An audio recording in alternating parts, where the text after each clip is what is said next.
actually pretty fluffy inside.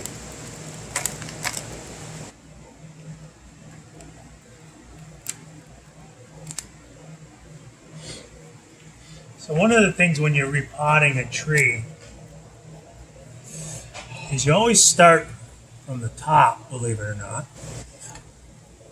You want to get down to where you know the flare doesn't go anymore. So we're looking at this tree right here. And that flare pretty much stops right at this point, and now it starts going into the more elaborate root system.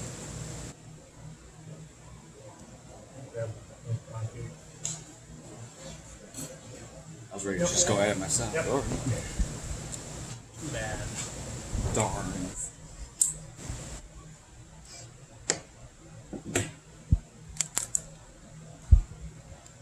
I guess I'll get my filter. There's my. So we're looking at this, got a nice flare that goes there.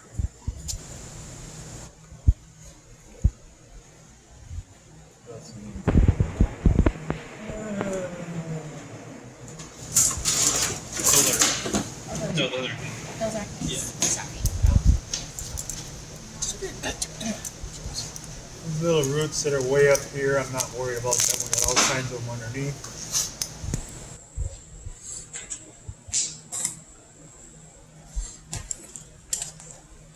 Got some in my mouth. Well, you shouldn't be standing there with your mouth open. Oh my gosh. Good point. I'm just over here at Gage. Oh my gosh.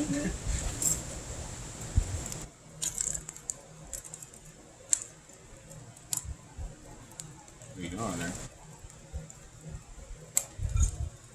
Now, because this is a deciduous tree, I don't have an issue with clearing out more of the soil. What is the, what? Why is that? Because deciduous trees aren't as reliant on the mycorrhiza, the fungus that grows in amongst conifers. It really helps those trees take up water. And so if we go in there and scrape it all out, we actually hurt the tree, and that something that was helping it. This mycorrhiza and the tree have a very good symbiotic relationship. The mycorrhiza helps the roots take up water, and in return, it sucks off a little bit of the sugars and carbohydrates that the tree is making. And neither one, the mycorrhiza doesn't use so much that the tree suffers from it. It actually benefits because it helps them take up water much easier.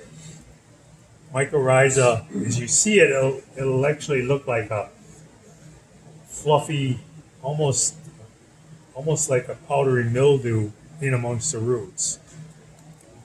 Don't be concerned, that's the way it looks.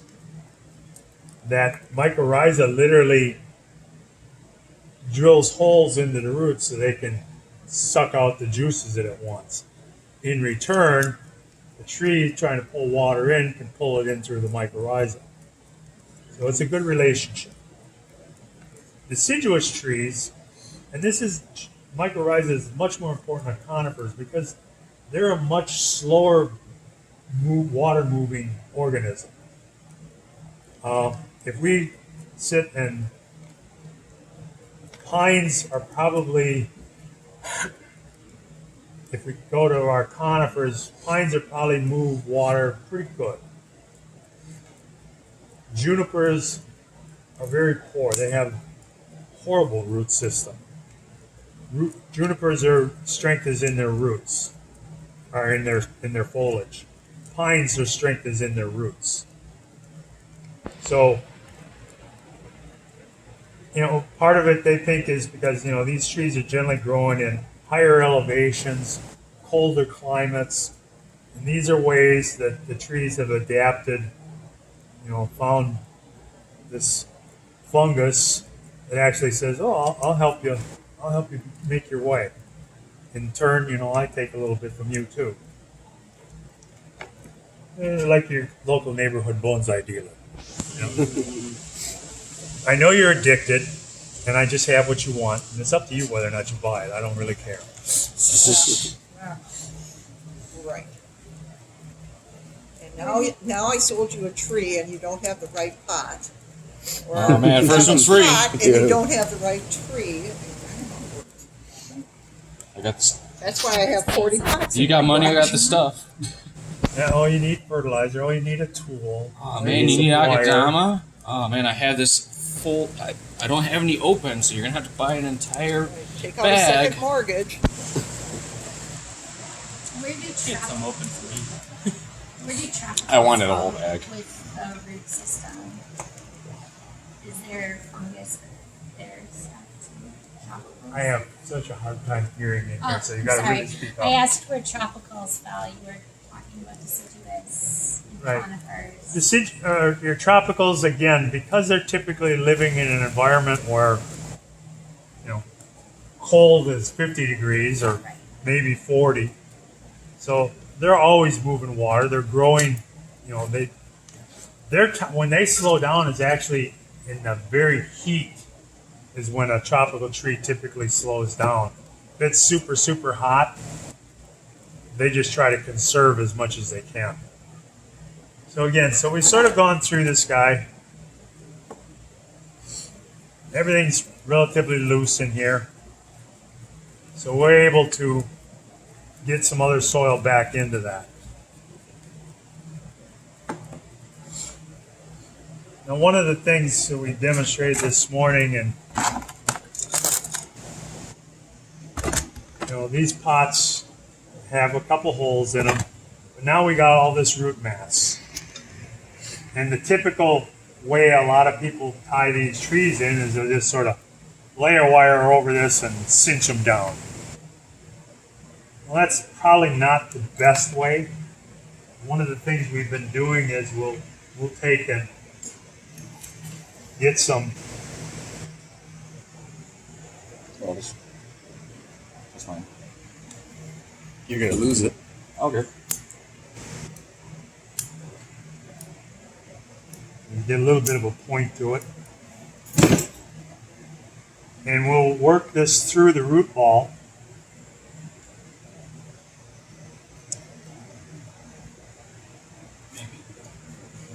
Now I can tie a wire onto this, and I'm not squashing roots.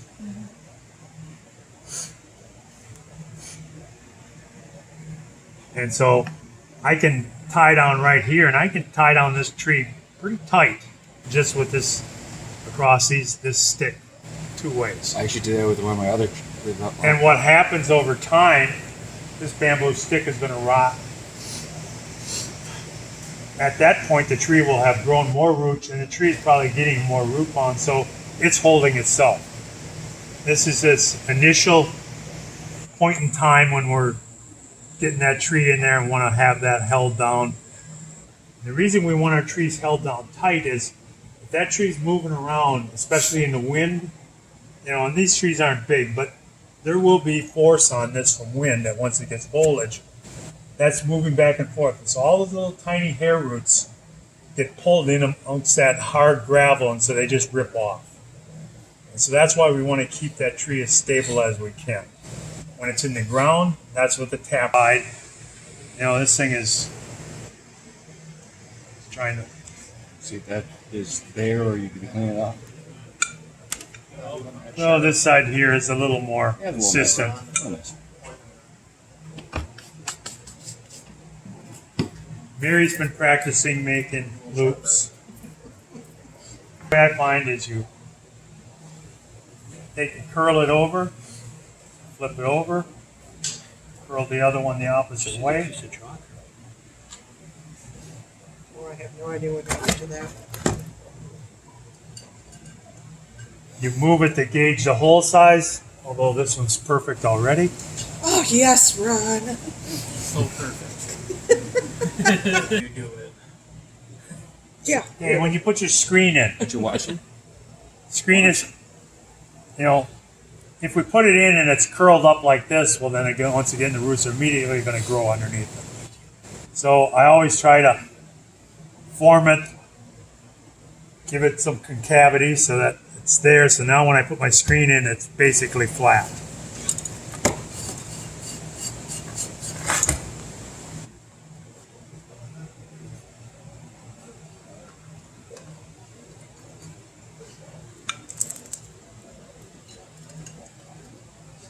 So you put your screen in, you push it up on the underside, fold it over. Same thing here. Cut off the excess. It's holding it down. It's pulling everything down. If one of these is underneath, it's not pulling that loop tight. This is the front of the pot. I thought they already went out of business. I don't know if they're. A wire hole here, and then we'll use that edge there. So I'll come up with 2 wires here and 2 wires here. I move my chopstick such that it'll be over there. Here to here.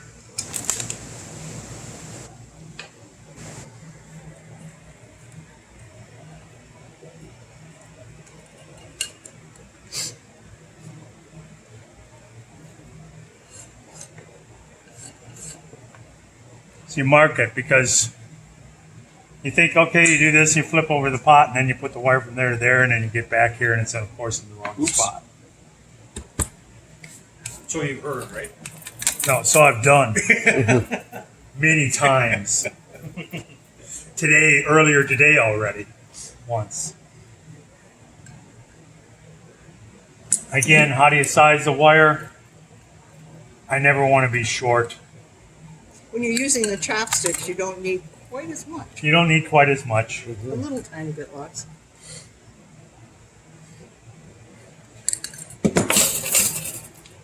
The important thing about your wire is we want this wire to be as tight as we can against these 2 walls. So in other words, if I bend this here, I don't want to just willy-nilly come through any hole here. I want to be as tight to this wall as I can. Therefore, there is no slack between here and here. So when I tighten that wire up, it's already tight down here. I'm not trying to take up any slack. What you see with Russells when they put them in there, they got all this slack, and so then they get that right to the inside edge, and then I grab it here on the inside edge. At your shoulder. No, you're good. You're good. Yeah, I've done it.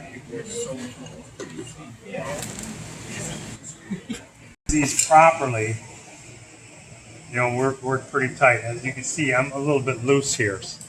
So if I want to really do this right, I'm going to pull this out, and I'm going to come back in here, straighten it up, and then that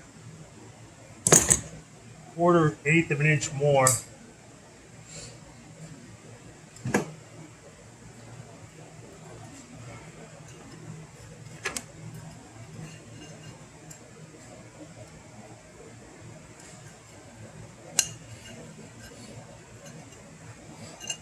Now that is tight. So as I tighten this up, there's no place for that wire to stretch anymore.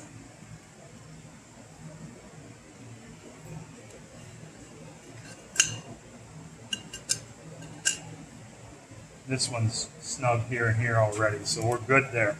So now these are sitting here in front of my pot.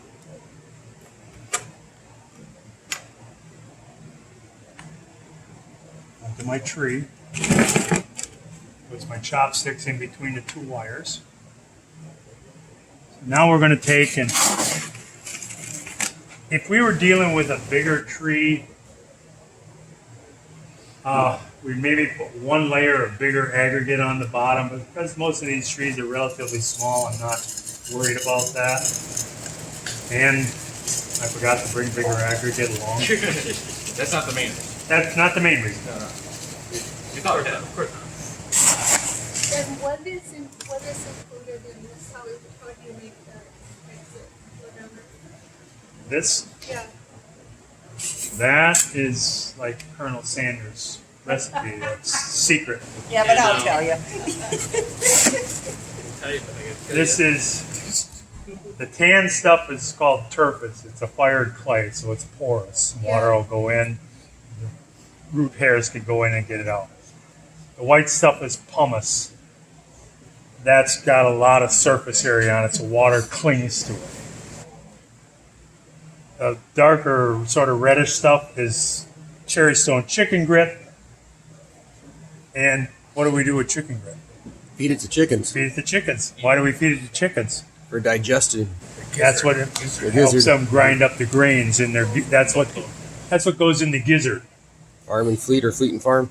Yep. Or you could just buy the whole thing from Ron from a chicken bucket. Or not chicken, a cat box. Or you could buy a ton of chickens and use their gizzard. Well, the best story of this whole chicken grit is that's cherry stone chicken grit. It's mined up in New Ulm, Minnesota, and so it's red. You go to other chicken grits, it's often white. It's granite, I think. Slightly better. So bonsai people like the redder because it just isn't as in your face. So one guy went and. So how often do you find an open bag, Jason? Every time you go. Every second time I go. Yeah. You don't want to do it. Don't want to be that obvious. Yeah. Every second, or if it's the same guy, maybe every third. Mm-hmm. What day is he here? Oh, I won't go on that day.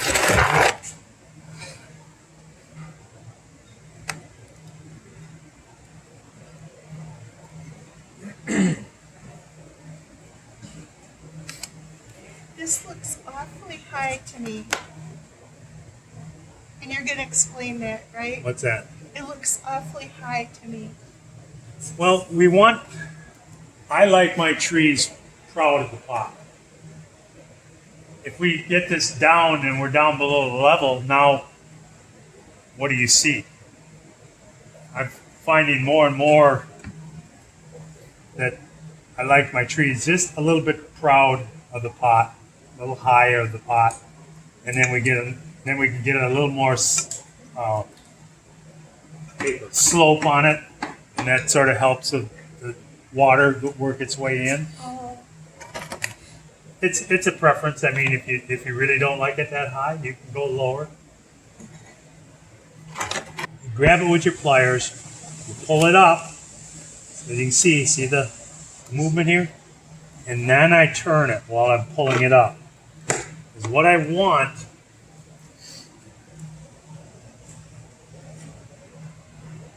is I've got my 2 pieces of wire here. I'm going to grab them with my pliers. And when I turn, I want this spiral where it interlocks. If I don't grab that correctly and don't keep it taut, then oftentimes what we get is we get one wire turning around the other.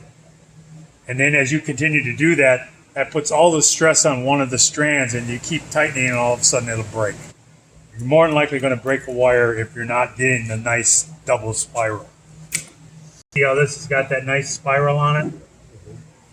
That's what we're looking for. To help ourselves get oriented correctly. I'll have to see on the size on that. Oh, I'm linked on Facebook? Yeah, I do on both.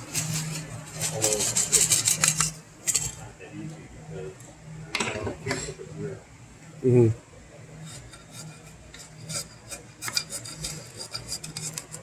I'll give you the same talk I gave the earlier class. This is something that I learned from Ryan Neal on his videos. Calls us, think of this like a bullet train in Japan. So our chopstick, this is made from a big bamboo round, construction round. We cut it down. This is the outside. This is very, very tough. The inside is much softer. So we cut it, make it whatever width we want to make it, and then we put a bullet nose on it. What that does is when we are pushing the soil in, that bevel is pushing that soil in. If I take a round chopstick, I'm pushing this way, this way, it's pushing every way. This is very directed. It's going down and it's only pushing forward. So we get a much better movement of that soil. As Mary said, a lot of us were taught in the old days, you you poked it in here and you did the hokey pokey and you did all kinds of things. Well, you're in there messing around with the roots. This, we find, again, the edge against here. I poke it in there, and now I just move it back and forth a little bit. You can see it just sucking that soil down into that hole. And there's a point, I'm not holding this so tight that when that gets packed full, I'll feel enough resistance that now the chopstick wants to push back on it. And so then I know to stop. And so then I move over here and I go down. See how that soil is just going in there? So that's why it's very important that you actually overload this thing. Get plenty of soil in there so that when we're poking in there, this hand here actually becomes the important hand, which is helping push that soil down into that hole, making sure there's soil there for it to do that job.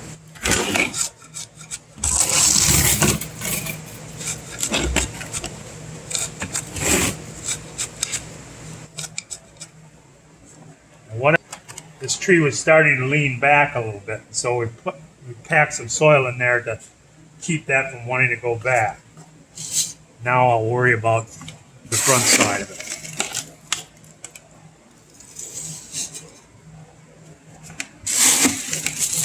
And as always, if you're at home, another one of the tool screens.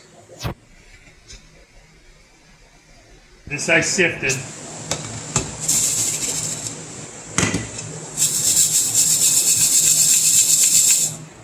Still see dust coming out. You can sift this stuff until the cows go home, and every time you sift it again, you're going to get a little more dust out of it. As I said to others, I know one of our members, Gary, that used to be the treasurer, he literally sifted his soil with a garden hose to wash all that dust off. That works, but then now you got to lay all your soil out so it dries, because trying to use wet soil